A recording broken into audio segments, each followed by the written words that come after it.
स्वागत है आपका मऊ क्रांति न्यूज में। पीपा पुल टूटने से 20,000 की आबादी वाला गांव हुआ अस्त व्यस्त। खबर है बलिया से। सुचारू रूप से गांव के लोगों का आवागमन हुआ बाधित। गांव तक जाने के लिए एकमात्र पीपा पुल ही था गांव वालों का सहारा। गांव वालों की दिक्कत को देख के क्षेत्र के वरिष्ठ नेता सीबी मिश्रा ने उठाया बड़ा कदम। एसडीएम बैरिया के माध्यम से मुख्यमंत्री को पत्रक सौंप 2 दिनों के अंदर टूटे पीपा पुल को जोड़ने का किया मांग। नहीं तो सीबी मिश्रा ने कहा कि आपने कांग्रेस कार्यकर्ताओं के साथ बीच सड़क पर बैठेंगे आमरण अनशन पर। कहा भ्रष्टाचार की वजह से बिना आंधी तूफान के टूट गया। कुछ ही महीने पहले तैयार हुआ था पीपा पुल।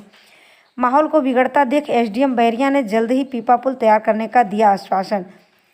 बैरिया तहसील क्षेत्र के अंतर्गत नदी पार नौरंगा गांव का मामला है। पीपा पुल के बारे में जो उस तरफ के घाट थे उधर के 2-3 पीपा पुल जो है वो शिफ्ट हो गए हैं। पुल थोड़ा क्षतिग्रस्त हो गया था। अभी तत्काल मेरे द्वारा एई पीडब्ल्यूडी से बात किया गया। उनके मजदूर लग गए हैं। उनको प्रॉपर मरम्मत के लिए उनको प्रॉपर डायरेक्शन दे दिया गया है कि अच्छे से इस बार बांधा जाएगा पीपा पुल। रेलिंग को भी बनाने के लिए सुचारू रूप से कहा गया और साथ ही साथ प्रॉपर मात्रा में चकट प्लेट भी बिछाने को कहा गया है। कब तक होने की? मजदूर लग गए हैं। अब काम चल रहा है उस पर। जितना जल्दी वो बन जाएगा, मजदूर रेगुलर लगे हुए हैं, बनेगा। फिर उनको डायरेक्शन दिया गया है कि मजबूती से और वो रेलिंग और चकट प्लेट प्रॉपर मात्रा में प्रोवाइड कराएंगे।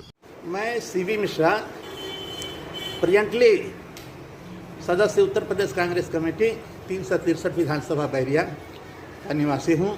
देखिए, 21वीं सदी की भारत की चर्चा हो रही है, जोर शोर से हो रही है। लेकिन आज 21 सदस्यों की भारत में नौरंगा, जो गंगा नदी की उस पार एक बसा हुआ गांव है, जो आज भी अपनी मूलभूत समस्याओं से, अपनी मूलभूत आवश्यकताओं से, मूलभूत सुविधाओं से वंचित है। बड़ी विडंबना की बात है कि जिस गांव में आज की तारीख में समाचार पत्र भी न जाते हों, उस गांव की दशा और दिशा के विषय में क्या कहा जा सकता है। बिजली हो, स्वास्थ्य हो, शिक्षा हो, सारी व्यवस्थाएं वहाँ पर फैली हुई है। और गंगा से जोड़ने के लिए उस सड़क को एक छोटा सा पीपे का पुल, जिसे लचका पुल हम लोग अपनी भाषा में कहते हैं, बनाया गया। हर वर्ष ये पुल बनता है और हर वर्ष पानी जब गंगा नदी में आ जाता है तो अपने आप वो समाप्त हो जाता है। इस वर्ष भी 2 महीने पहले ही अभी वो लचका पुल बनाया गया। और लचका पुल न आंधी आई न तूफान आया, रातों रात 10 दिन पहले वो ढह गया।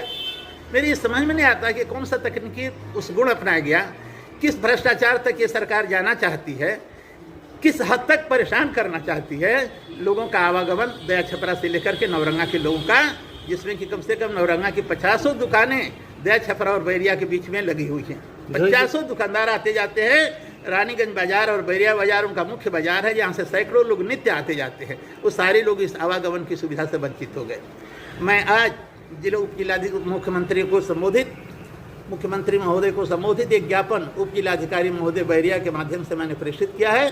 और मैंने कहा है कि इस पुल का जो में भ्रष्टाचार हुआ है, इस पुल जो पुल ध्वस्त हुआ है, इसकी आप तुरंत जांच करवावें और 2 दिनों के अंदर में इस पुल का निर्माण करके आवागमन प्रारंभ करें। मैंने उनसे कहा है कि अगर 15 जून के पहले उस सड़क का निर्माण नहीं हो जाता है तो 20 जून 2021 से कांग्रेस के कार्यकर्ता, स्थानीय कांग्रेस के कर्ता दया छपरा ढाले पर आमरण अनशन पर बैठने के लिए बाध्य होंगे, जिसकी समस्त जिम्मेदारी जिला प्रशासन की और उत्तर प्रदेश सरकार की होगी।